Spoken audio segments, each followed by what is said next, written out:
Hi everyone, I'm Beth. I am here to talk about my experience with thoracic outlet syndrome. I had a surgery about a year ago, just over a year ago. I had a first rib resection and a scalenectomy. When I was kind of thinking about having the surgery, I feel like it would have been really helpful to have a video like this just to hear other people's experiences. So I decided to make this video. Hopefully it can help a few of you just kind of hearing my story. So I first experienced shoulder pain when I'm 19 right now. I first experienced shoulder pain when I was in grade 10. So I was 16, I think. And basically I was kickboxing at the time. And so I kind of just thought it was from that, and I didn't really think anything of it. It was just sore when I came home one day. I continued to box, not really thinking anything of it. And then 2 weeks later, the pain still persisted. So we got it checked out just by our chiropractor, who has a lot of experience with like sports injuries and stuff. And he basically said that he thought it was a rotator cuff injury and that he was going to do some physio on it, and it would probably be resolved in about another 2 weeks. So after that 2 weeks, it wasn't resolved. He sent me for some x-rays and told me to go to my family doctor, who sent me for some more x-rays and for an ultrasound. And all of that came back clear. So then one day, I think it was about like a month after I first started having pain, or maybe a bit later, a month or 6 weeks, I was at school and I had like a really tingly and cold hand, and I was just this is kind of like my first time I was experiencing nerve symptoms. So it was kind of like all white. I was getting tingly in my fingers.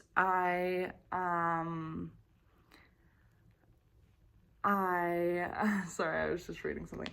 I was getting tingling on my fingers, and I was kind of like getting like just like nerve pain down my arm. So we called my doctor, and he saw me that day, and then he just sent me to the hospital just to get it checked out. They sent me to a pediatric specialist in the nearby town, which I went the next day, who sent me for an MRI, more x-rays, and gave me some meds for the nerve symptoms as well as the pain, which were not successful. It was just made it worse, and it just like made me like really high and stuff, and I was only in grade 10 at this point. So that was not a positive experience. I went to, or they also sent me to a sports medicine doctor. And before I saw the sports medicine doctor, they wanted me to see a specific physio in Collingwood, which I did. And he basically said that he thought that I had thoracic outlet syndrome, which means that my nerves, arteries, and veins were impinged in my arm and shoulder, and I wasn't getting enough blood flow to my hand, especially when I like raised my arm over my head. But he thought that physio could fix it in approximately a month. So it started getting better when I was doing physio, and then it just kind of went back to how we started. So I went to the sports medicine doctor. They thought it was TOS as well. And so this happened kind of over a year. I did more testing. I'm not going to get into all the details because it's a really long story. I went for nerve conduction tests, more ultrasounds, more MRIs. I think I had 3 MRIs over the 3 years. I just had like a lot of different tests, an EMG, nerve conduction test, CT scan. Anyway, so, and I did acupuncture, osteopath, physio, massage therapy, and just like I was just trying to resolve the issue, and I was in a lot of pain, obviously.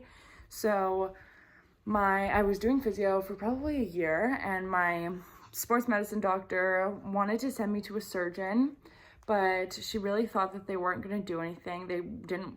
She thought that they weren't going to want to operate, but she wanted to get his opinion anyway. So I saw him, and he basically was on the same page as that. He didn't think that anyone was going to want to operate on someone as young as I was, but he sent me to a specialist in Toronto, which is about 2 hours from where I live, to just get his kind of like final opinion. So I went there, and this is about 2 years, I believe, after the first shoulder pain started. Maybe it was a year and a half. And so I basically sat down with him, and they told me that they wanted to do surgery, and I was really nervous about this idea. I did not want to have surgery at all, because obviously it was a pretty major surgery. They had to take out 2 muscles and a rib to make space, so it was terrifying. I cried in their face, as I like to say, and so he just said, never mind, we can reevaluate in like 6 months, continue doing physio, and then we can just like talk about this again. So I really was hoping that it was going to get resolved, but it did not. So when I saw the surgeon again, he said, let's just book the surgery and then we'll just see what happens. So at this point, this was like 2 years after the surgery, or after the initial pain, sorry.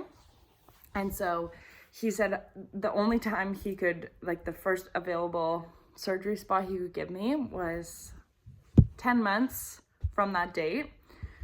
So we booked it for the end of January of 2020, and I saw him 6 months before to make sure that we were still on board with the surgery. I was going to do more tests, CT scan, ultrasound, x-rays, just to be sure. And the other scary part was that he told me that I had a higher risk of blood clots. So at any point in time, it was always kind of at the back of my mind. He gave me a list of symptoms to look out for, such as your hand being white and blue, your hand being really cold, just like a bunch of different symptoms that I had to look out for. And if I ever had those symptoms, I had to go to the hospital right away. They would bring me to Toronto, and then I'd have the surgery then. So it was definitely just scary to have that at the back of your mind at all times. But luckily that didn't happen. I did have one little scare, but it was fine. And so I went under the knife on January 29th of 2020. I was 18. I was terrified. It was really just scary to me because a lot of different people had different opinions. I won't go through the whole kind of like prehab process, but certain people thought that I didn't need the surgery and they could fix it with massage therapy or physio. Other people thought I should do the surgery. So it was definitely just stressful, just because we didn't know if we were making the right decision. So I went for the surgery. As I said, they took out my 2 scalene muscles and part of my first rib. The surgery was about just over 4 hours. And then I was in the hospital for 2 nights. It was definitely difficult, the rehab process. I did not sleep I literally didn't sleep.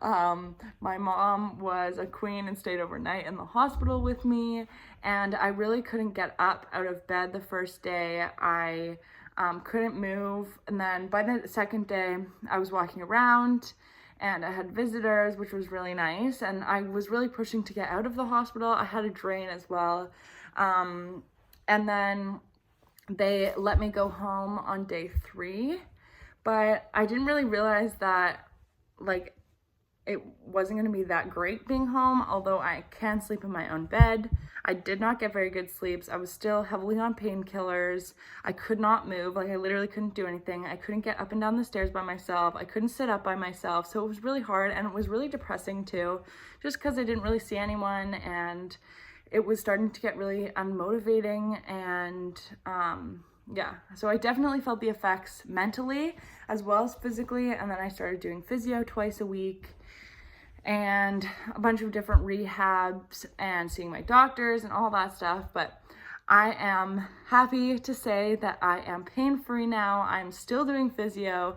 This is, like I said, over a year later, but I am so happy that I did the surgery. I know that it's not always the same for everyone. Some people don't need the surgery or don't need it. Obviously, I'm not a medical professional, but from my experience, I was so happy I did the surgery. My surgeon was amazing. He is the head of vascular surgery at St. Mike's in Toronto, Ontario.